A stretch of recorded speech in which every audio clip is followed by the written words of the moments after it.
It is all on the record. I know that it's like the kids with their loud rock music and instant messaging. Although recently Robert Scoble talked me into using Twitter now, as does Jeff. And if Robert hears any of this from this, we shared a room together recently by the Sea of Galilee a few weeks ago. And I'd like to remind Robert that what happens in Galilee stays in Galilee. The deal is that normally when I speak just very briefly about Craigslist.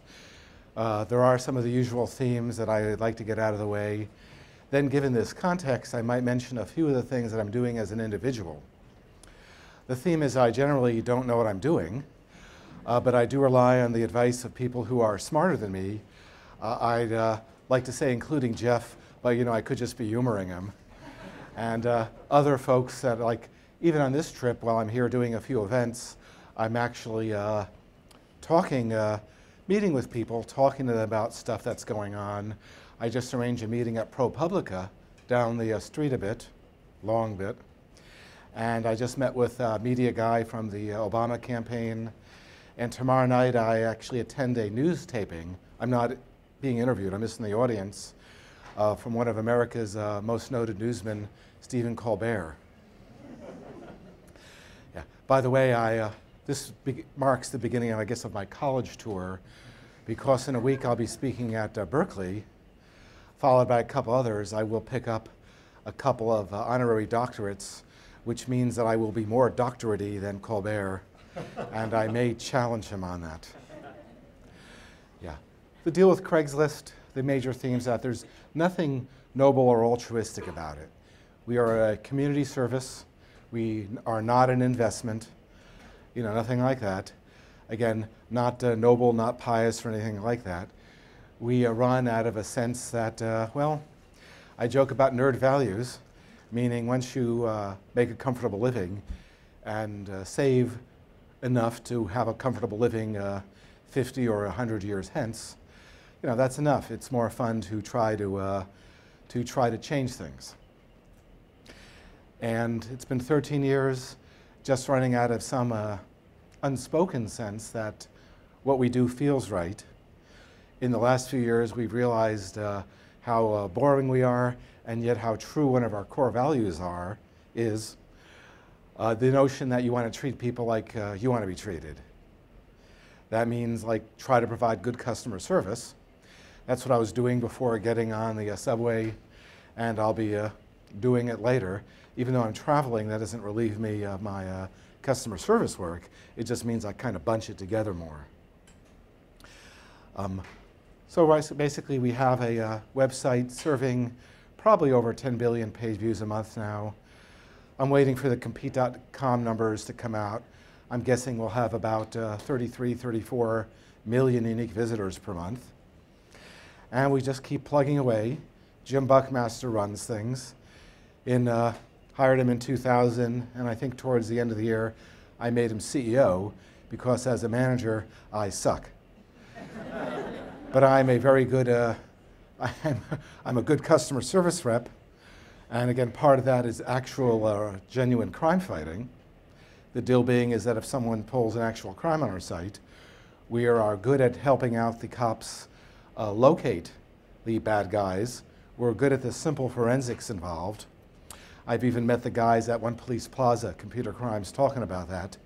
And I'd like to assure everyone that, as they say, they're not as attractive as the CSI New York people. They're more like Barney Miller.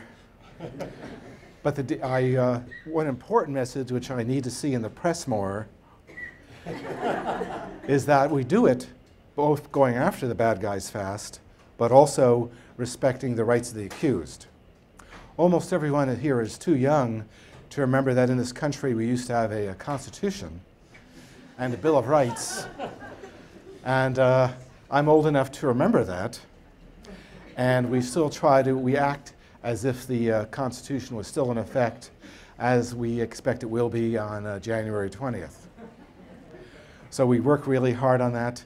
And yeah, cops will sometimes call us, and if they haven't heard about us, we help them with the forensics. with the relevant law, which is the Electronic Communications Privacy Act, and then they'll hear an advertisement, let's say, for privacy rights. So that's, this is some of the gist of Craigslist, how we do things, how we make things operate. I do a number of things outside of Craigslist. I figure I have this sense of mission from Craigslist, and I talk to people about the effects of what we're doing and what does it mean for people, that kind of thing. And to my surprise, people will actually listen. This is always a surprise because people generally regard me as so much arm candy. And yet, yet I do have learned a couple of things. I saw your picture with Tina Fey today. Oh, that's right, that's right. Tina and I are next to each other in the Fortune magazine slideshow online.